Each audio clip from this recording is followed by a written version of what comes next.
All right, well, welcome back to the channel. It is Tuesday in rural France, and my neighbor, the farmer, he's got some things going on next door. But in today's video, what I want to do is I want to glue some of the bigger parts onto the hull and go ahead and get the cast texture on that. I'm not going to put the little parts on just yet because, like I said, I really do just end up knocking them off. I'll show you how I dressed up the lower and upper on the front. Still haven't figured out what to do with the gaps with the fenders on the back when I took the fenders off, but we'll get there. That's just going to be a bit of sheet styrene. So if you've got a bit of time, join me for an afternoon of a bit of modeling here in France. All right, we'll see you in a second. All right, we're back again. All right, first thing I want to show you is I dressed up the upper and lower. Just there was a bit of a gap there. Dressed that up with a bit of putty, sanded it down. I'm not worried about if it's too rough or not, because the cast texture will take care of that. These things were pretty roughly cast. So I'm going to start in the front. I'm just going to work my way back with some big pieces. I'm going to put the driver's visor on, and like I said earlier, I think this is a much better attachment method than I thought on the IS85 from Dragon. But I guess as the technology gets better, the fit gets better, and you can see that guy. He just pops right in there. That's a nice fit. I'm gonna go around to the back. The engine hatch covers. They'll have the engine hatch covers will end up having loops there where you can pull them off. I'm not going to put them off yet. I like to do those inside because when I eventually drop one on the floor, it's easier for me to find. And I've already got these parts pre-cleaned. At least I hope I do. So hopefully the fit will be okay. All right, that seems like a reasonable fit. I think we can work him in there with some glue. Do the same with his cousin.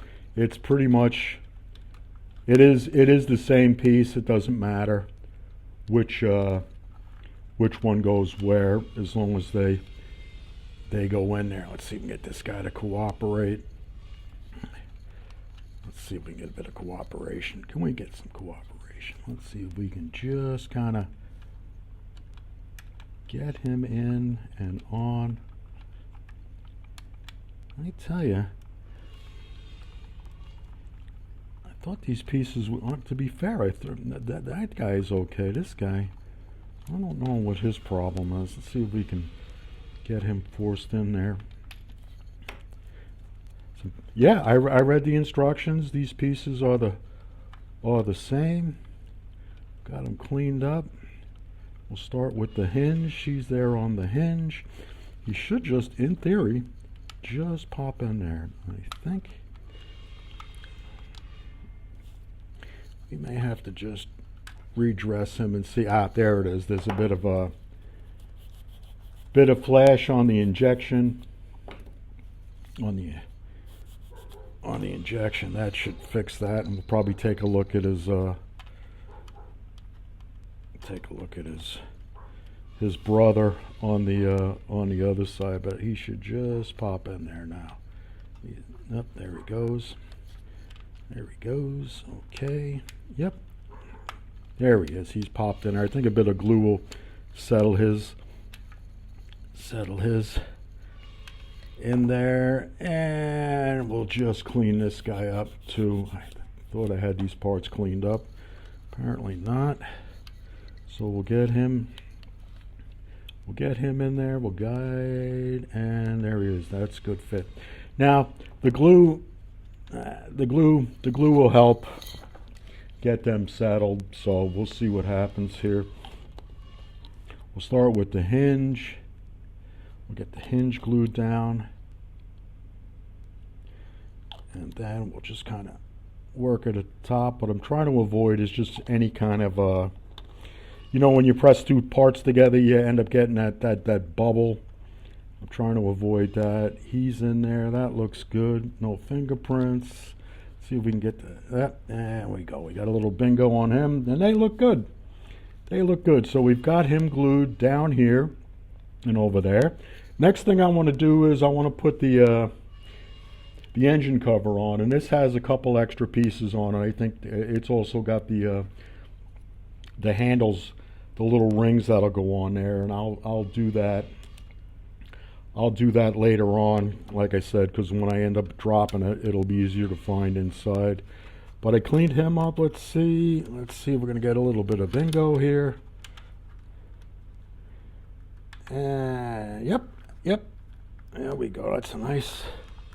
I think looks like an okay fit, and we'll do the same with him. Start with the hinges. Nope, that's the wrong glue. That's for my cleanup for the cast.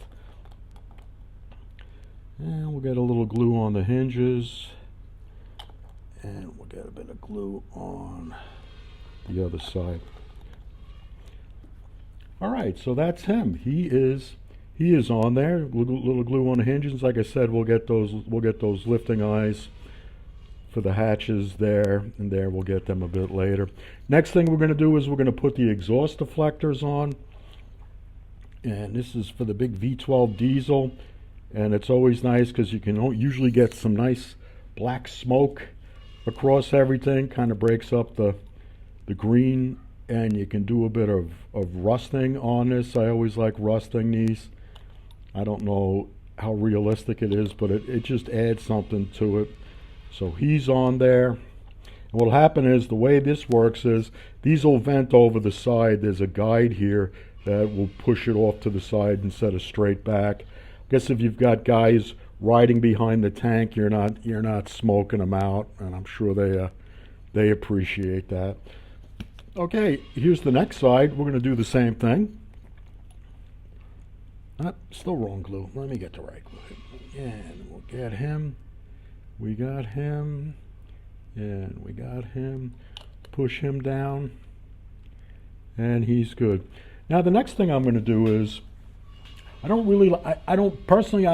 like photo etch. I'm not good at bending it. I'm not good at using it. And I certainly end up gluing my fingers together with super glue. So what I do is, I've got these metal grills, these brass grills, and very nice, from Trumpeter, and what I do is I really get the glue. I just use regular styrene glue like I use on the tank itself.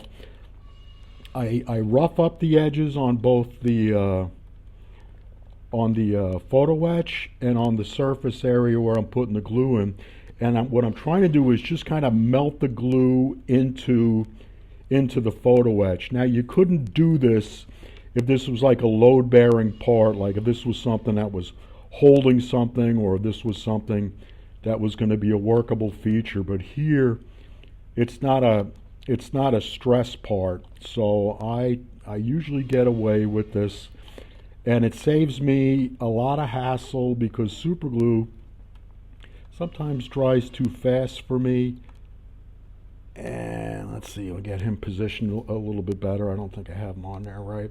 Super glue dries a little bit too fast for me.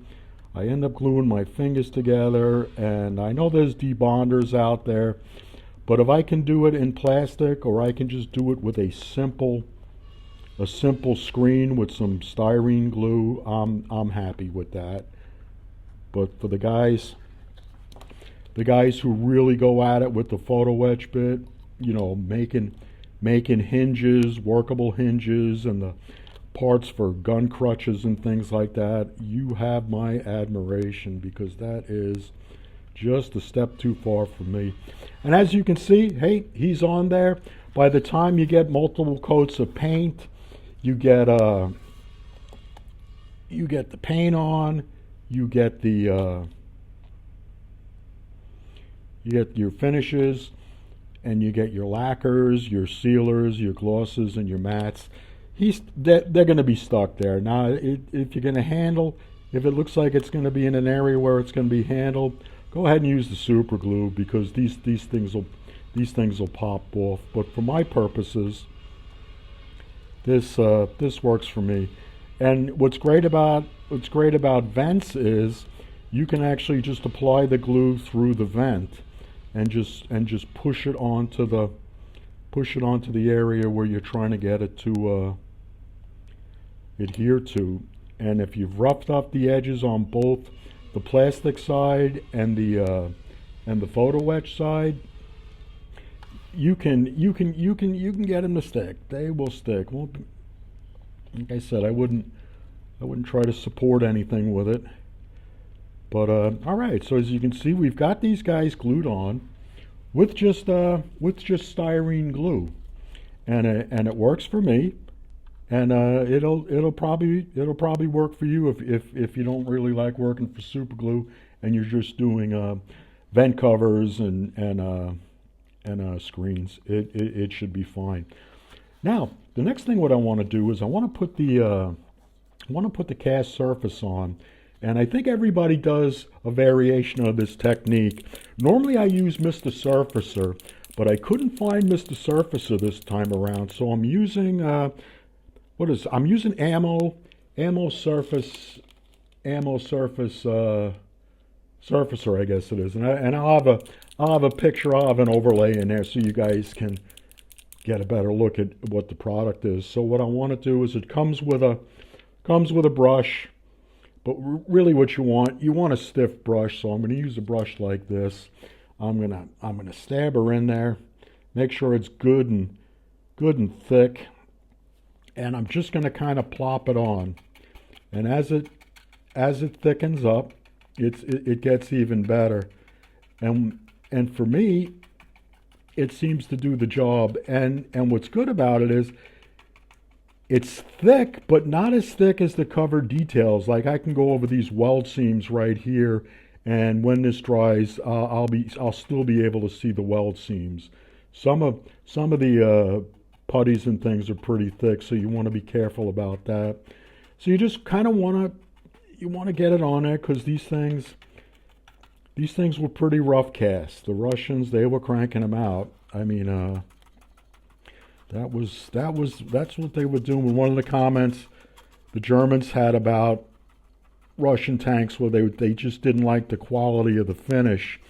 But the thing with the Russians, where a part needed to be finished, it was finished, and where it didn't need the extra machining and stuff, they just didn't do it.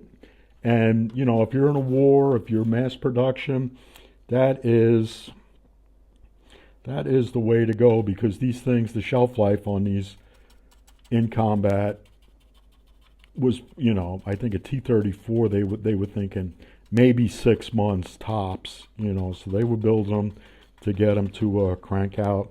So what we're going to do now, I just want to make sure I've got a good, this'll make sure that my my blending of the upper and the lower is good.